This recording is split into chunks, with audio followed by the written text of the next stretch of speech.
4장. 이 모든 일을 알게 된 모르드게는 자기 옷을 찢어 베옷을 입고 죄를 뒤집어 쓴 채 대성통곡하며 성의 거리로 나갔다. 베옷을 입은 사람은 누구도 왕의 문 안으로 들어갈 수 없었으므로 그는 왕의 문 앞까지 와서 멈추어 섰다. 왕의 명령이 모든 지방에 게시되자 유대인들이 크게 애통해했다. 그들은 금식하면서 슬피 울며 부르짖었다. 그들 대부분이 베옷 차림으로 죄를 뒤집어 쓰고 드러누웠다. 에스더의 시녀와 내시들이 이 일을 에스더에게 전하니 왕비는 크게 충격을 받았다. 에스더가 모르드게에게 새 옷을 보내 베옷을 벗도록 했지만 그는 받으려 하지 않았다. 에스더는 왕이 그녀를 시중 들도록 붙여준 왕궁 내시 하닥을 불러 모르드게에게 가서 무슨 일인지 전말을 알아오게 했다. 하닥은 왕의 문 앞 성읍 광장에 있는 모르드게에게 갔다. 모르드게는 그동안 있었던 일을 그에게 모두 말했다. 그는 또 하만이 유대인 학살 자금으로 왕실 금고에 예치하기로 약속한 돈의 액수까지 정확히 말해주었다. 모르드게는 수사에 게시된 왕의 공문 사본을 그에게 주면서 에스더에게 돌아가 보고할 때 그것을 보이라고 말했다. 그리고 왕에게 나아가서 자기 민족을 위해 간절히 구하고 탄원하라는 당부도 전했다. 하닥이 돌아와서 모르드게의 말을 에스더에게 모두 전했다. 하닥의 이야기를 전해들은 에스더는 다시 그를 모르드게에게 보내어 이렇게 말했다. 여기 왕 밑에서 일하는 사람과 각 지방의 백성도 다 아는 것처럼 왕의 부름 없이 왕께 나아가는 모든 사람의 운명은 오직 죽음뿐입니다. 왕께서 금호를 내밀 때에만 예외입니다. 그러면 그 사람은 살 수 있습니다. 내가 부름을 입어 왕 앞에 나아간 지 벌써 30일이 지났습니다. 하닥이 모르드게에게 에스더의 말을 전하자 모르드게는 다시 에스더에게 이렇게 말했다. 왕비께서 왕궁에 있다는 이유만으로 이 일에서 홀로 살아남으리라고 생각지 마십시오. 이러한 때 왕비께서 계속 침묵하면 유대인들은 다른 데서 도움을 얻어 구원을 받겠지만 왕비와 왕비의 집안은 멸망하고 말 것입니다. 그대가 왕비로 세워진 것이 바로 이때를 위함인지 누가 알겠습니까? 에스더는 모르드게에게 다시 답변을 보냈다. 어서 수사에 사는 유대인들을 모두 모시고 나를 위해 금식하게 하십시오. 사흘 동안 밤낮으로 먹지도 말고 마시지도 마십시오. 나와 내 시녀들도 함께 금식할 것입니다. 그렇게 해주신다면 비록 금지된 일이지만 내가 왕께 나아가겠습니다. 그러다가 죽으면 죽겠습니다. 모르드게가 떠나서 에스더가 일러준 대로 시행했다. 5장. 사흘 후에 에스더는 왕비의 예복을 입고 왕의 아련실이 있는 왕궁 안뜰에 들어섰다. 그때 왕은 입구 쪽을 향하여 왕좌에 앉아 있었다. 뜰에 서 있는 왕비 에스더의 모습이 눈에 띄자 왕은 반가워하며 손에 들고 있던 그물을 내밀었다. 에스더가 가까이 다가가 그 홀의 끝에 손을 대었다. 왕이 물었다. 왕비 에스더여, 그대의 소원이 무엇이오?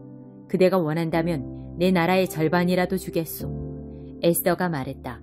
왕께서 괜찮으시다면 제가 왕을 위해 준비한 저녁 식사에 하만과 함께 오셨으면 합니다. 왕이 말했다.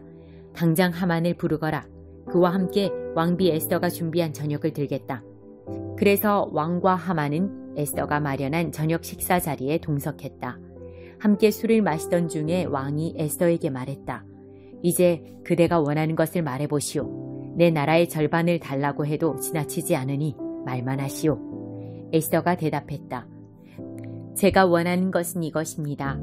왕께서 제게 은혜를 베푸시고 제 소원과 간구대로 해주기를 기뻐하신다면 제가 내일도 저녁 식사를 차려 왕과 하만을 모시고 싶습니다.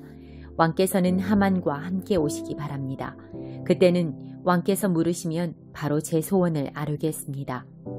그날 하만은 아주 즐거운 기분으로 궁을 나섰다. 그런데 그때 왕의 문을 지키고 앉아서 자기를 무시하고 본체 만체하는 모르드게가 보였다. 하만은 화가 치밀어 올랐지만 꾹 참고 곧바로 집으로 갔다. 그는 친구들과 아내 세레스를 불러놓고 자신의 엄청난 재물과 많은 자녀들 그리고 왕이 자기를 높여주던 일이며 최고위직에 오른 일을 자랑하기 시작했다. 하만은 말을 이었다. 그뿐만이 아니오. 에스더 왕비가 왕을 대접하는 사적인 저녁 식사에 나를 초대했지 뭐요. 우리 셋뿐이었소. 왕비는 내일 저녁 식사에도 나를 초대했다오. 그런데 왕의 문에 앉아있는 그 유대인 모르드게만 보면 이 모든 게 하나도 즐겁지 않단 말이오. 그의 아내 세레스와 친구들이 말했다.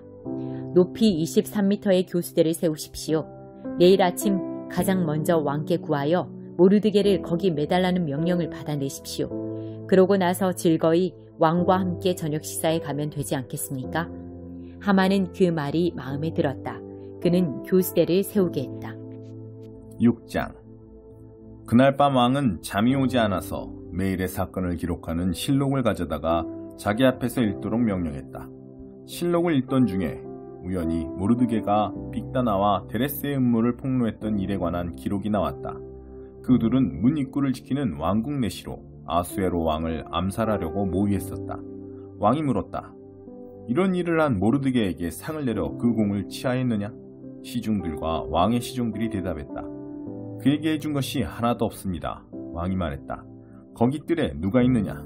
마침 하만이 자기가 세운 교수대에 모르드게를 매다는 일을 왕에게 말하려고 왕궁 바깥뜰에 들어서던 참이었다. 왕의 시종들이 말했다. 하만이 뜰에서 대기하고 있습니다. 안으로 들게 하여라. 왕이 말했다. 하만이 들어오자 왕이 그에게 말했다. 내가 특별히 높이고자 하는 사람이 있는데 그에게 무엇을 해주면 좋겠소? 하만은 속으로 생각했다. 나를 높이겠다는 말씀이로구나. 나 말고 또 누가 있겠는가? 그래서 그는 왕에게 대답했다. 왕께서 높이기를 기뻐하시는 사람이라면 이렇게 하시는 것이 좋을 듯합니다. 왕께서 입으시는 옷과 왕께서 타시는 말을 내어오게 하십시오. 그런 다음에 그 말의 머리에 왕의 관을 씌우고 그 옷과 말을 왕의 가장 높은 대신에게 맡기셔서 왕께서 특별히 높이시려는 그 사람에게 입히게 하십시오. 그리고 그를 말에 태워 성읍광장을 지나면서 왕께서 특별히 높이고자 하시는 사람에게는 이렇게 하신다 하고 외치게 하십시오. 왕이 하만에게 말했다. 바로 가서 그 말대로 시행하시오. 한시도 지체하지 마시오. 내 옷과 말을 가지고 왕의 문에 앉아있는 유대인 모르드게에게 가서 그대가 말한 그대로 하시오. 사소한 것 하나라도 빠뜨려서는 안 돼요. 그래서 하만은 왕의 옷과 말을 가지고 가서 모르드게에게 옷을 입히고 그를 이끌어 성읍광장을 지나면서 그 앞에서 선포했다. 왕께서 특별히 높이고자 하시는 사람에게는 이렇게 하신다. 그 후 모르드게가 왕의 문으로 돌아갔으나 하만은 덧없이 분해서 얼굴을 가리고 급히 자기 집으로 돌아갔다. 하만은 그날 있었던 일을 아내 세레스와 친구들에게 모두 말했다. 그러자 그 자리에 있던 똑똑한 친구와 아내 세레스가 말했다. 모르드게가 정말 유대인이라면 당신의 부르는 이제 시작에 불과합니다. 당신에게 승산이 없으니 이제 망한 것이나 다름없습니다. 그들이 아직 이야기하고 있는데 왕의 내시들이 와서 에스더가 준비한 저녁 식사 장소로 하만을 급히 데리고 갔다. 7장. 왕과 하만은 왕비 에스더와 함께하는 저녁 식사에 참석했다. 두 번째 저녁 식사에서도 왕은 술을 마시면서 에스더에게 물었다. 왕비 에스더여, 무엇을 원하시오? 내 나라의 절반이라도 좋으니 말만 하시오. 모든 게 당신 것이오. 왕비 에스더가 대답했다. 왕이시여, 제가 왕께 은혜를 입어 왕께서 저를 기쁘게 여기신다면 저와 제 민족을 살려주십시오. 저와 제 민족이 팔려서 이제 망하게 되었습니다. 살육당하여 망하게 되었습니다. 우리가 종으로만 팔렸어도 제가 감히 왕께 이런 말씀을 드리지 않을 것입니다. 우리의 근심도 왕을 성가시게 할 정도는 아니었을 것입니다. 아수에로 왕이 크게 화를 냈다. 그런 극악무도한 짓을 꾸민 자가 누구요? 그 자가 지금 어디 있소? 에스더가 말했다. 그 원수, 그 대적은 바로 이 악한 자 하만입니다. 순간 하만은 왕과 왕비 앞에서 공포에 질렸다. 왕이 크게 분노하여 술잔을 내려놓고 자리를 박차고 일어나 왕궁 정원으로 들어갔다. 하만은 거기 서서 왕비 에스더에게 살려달라고 애원했다. 왕이 자신을 끝장내리라는 것과 자신의 운이 다한 것을 그도 알 수 있었다. 왕이 왕궁 정원에서 연회장으로 돌아오니 하만이 에스더가 기대 누운 침상에 엎드려 있었다. 왕이 버럭 소리를 질렀다. 이자가 나를 지척에 두고 왕비를 겁탈하려 드는구나. 왕의 입에서 그 말이 떨어지자 하만의 얼굴에서 핏기가 가셨다. 왕을 시중들던 내시 가운데 하르보나가 말했다.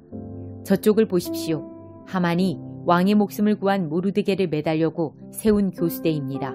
하만의 집 바로 옆에 있는데 높이가 23m입니다. 왕이 말했다. 이자를 거기에 매달아라. 하만은 모르드게를 매달려고 직접 세운 바로 그 교수대에 자신이 매달렸다. 그제야 왕의 불같은 분노가 가라앉았다.